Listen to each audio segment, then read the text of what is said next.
It's funny how a life you think is settled can split wide open at 3:50 a.m. All it takes is a phone screaming in the dark and suddenly you're not a man who owns a quiet patch of mountain anymore. You're a target. My phone rang like it wanted to slice the world in half. It yanked me straight up in bed. Old search and rescue instincts, you know. Calls at that hour don't usually bring good news unless you count someone's dangling off a cliff as good news. Hand to receiver before the second ring. Liam Hargraves, I mumbled, feet hitting the floor. On the other end, a woman's voice clipped and cold. This is Karen Weldon, president of Summit Crest Homeowners Association, and I swear you could almost hear the frost forming on the words.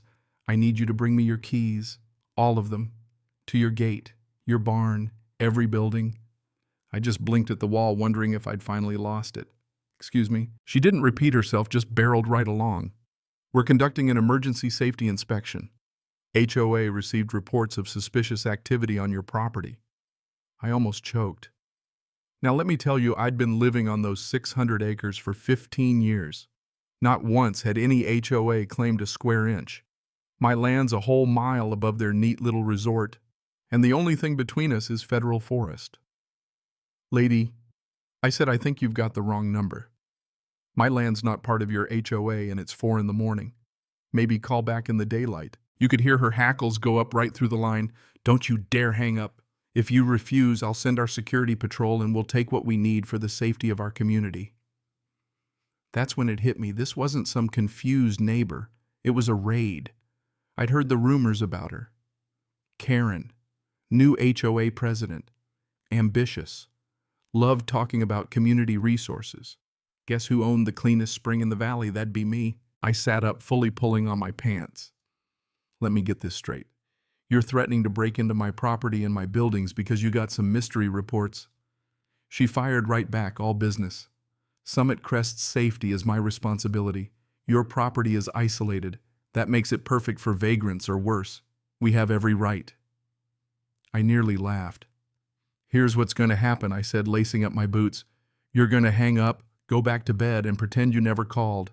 If you set foot on my land without a real warrant, you'll be met by an armed landowner who knows his rights.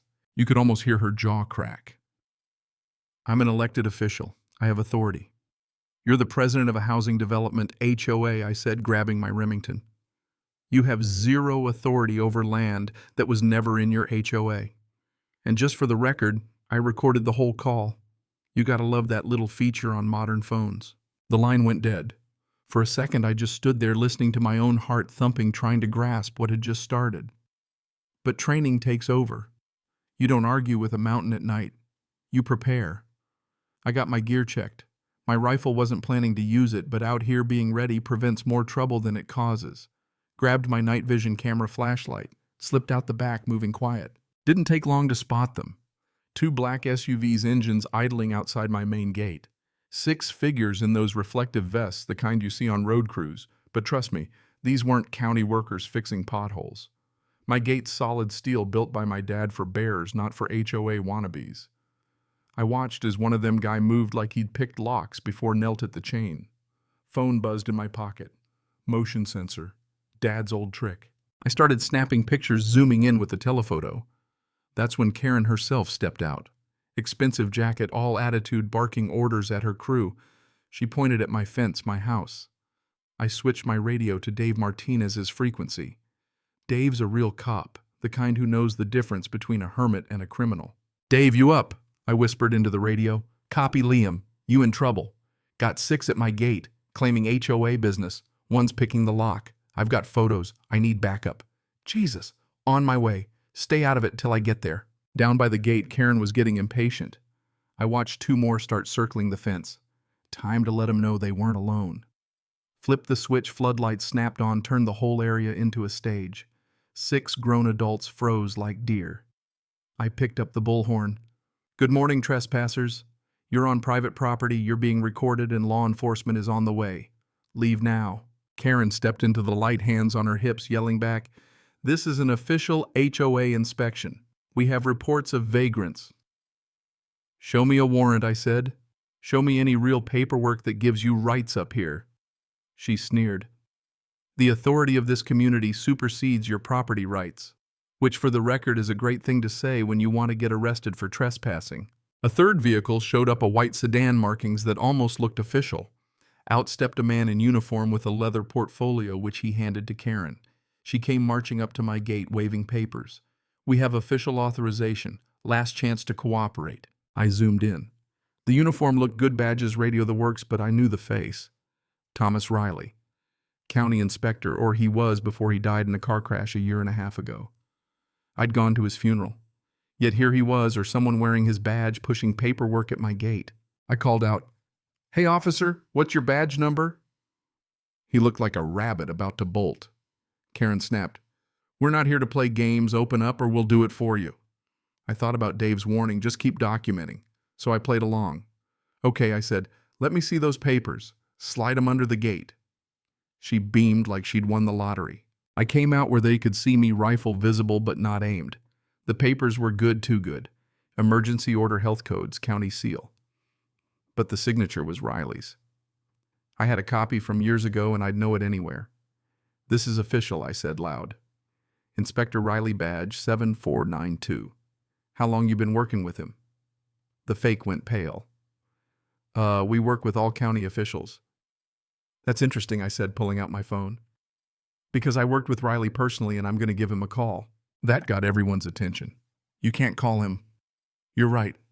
I said, "He's been dead 18 months. Silence. Not a sound but the hum of my floodlights and the distant rumble of a sheriff's cruiser. Karen looked like she was about to pass out. I held up the forged papers. "This is signed by a dead man brought by a fake inspector with a crew of people who just tried to break into my property.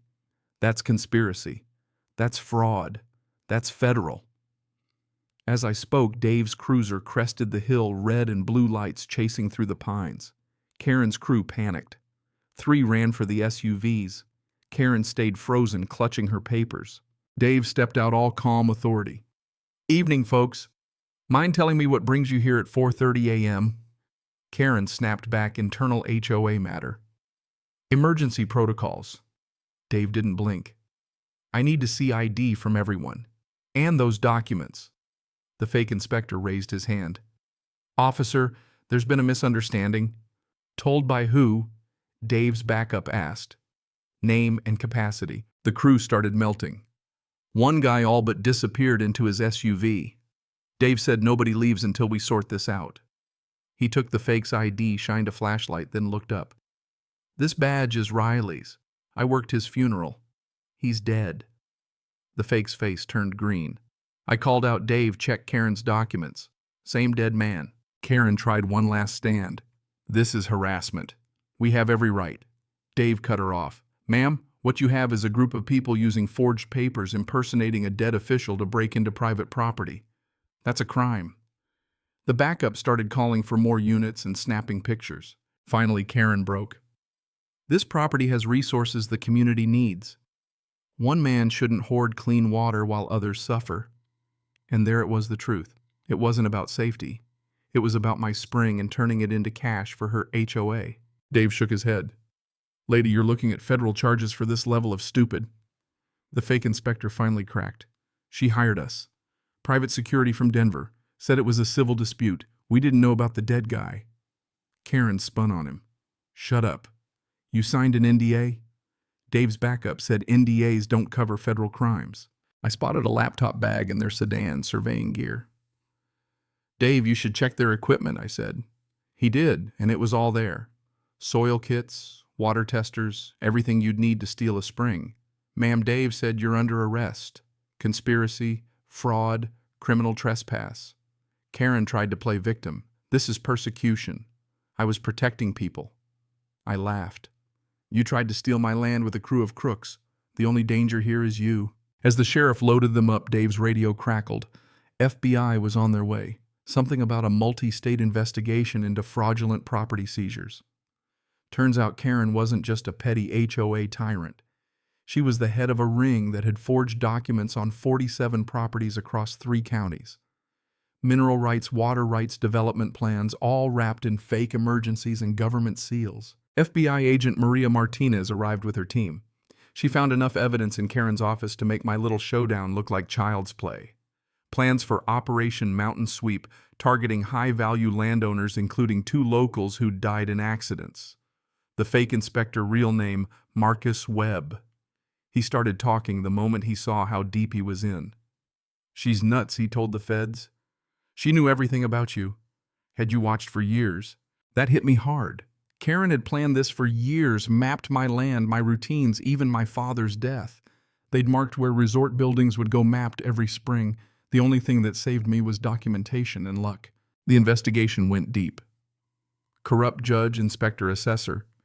Everyone paid off to pressure owners to sell.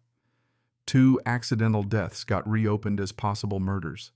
My quiet mountain life was over. I got 2 FBI agents living on my land for protection. Agent Martinez warned, "This isn't over. You'll be the star witness in a case that could bring down a whole network." 6 months later, I took the stand in Denver federal court. Karen was there, thinner, beaten down, wearing orange. Her lawyer tried painting me as a paranoid recluse. The prosecution played the call, brought out her journal, detailed 3 years of planning, surveillance maps, even notes about making accidents look natural. The courtroom went cold when they saw the lengths she'd go to. Karen's operation unraveled. Webb testified about sabotage climbing gear plans to lure me to my death. Prosecutors showed that she'd turned the whole valley into a resort, bulldozing wetlands, native sites, anything for profit. The jury was out less than 4 hours. Guilty on all 37 counts. Judge Vance laid it out plain. Karen Weldon. Life in federal prison, no parole.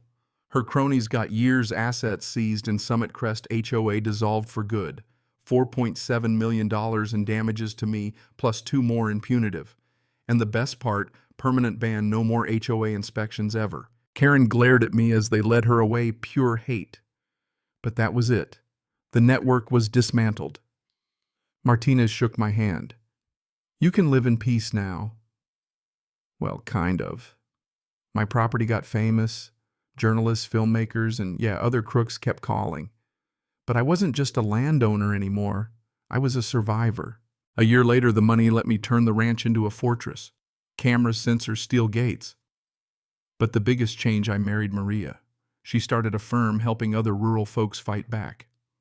Now folks come from all over to learn how to protect their land. My dad's land, our land, is safe, the spring protected, and a whole movement started because one woman's greed pushed too far. You know, sometimes justice really does happen. Karen's still rotting in prison. My mountain's peaceful again, and the land will be here long after all the Karens of the world are gone. Here's what I keep asking myself, and I'll ask you too. When power and greed come for your home, would you stand your ground, or would you let them roll right over you? Tell me, what would you have done? And if you've been through something like this, I want to hear your story too. Cảm ơn các bạn đã xem video.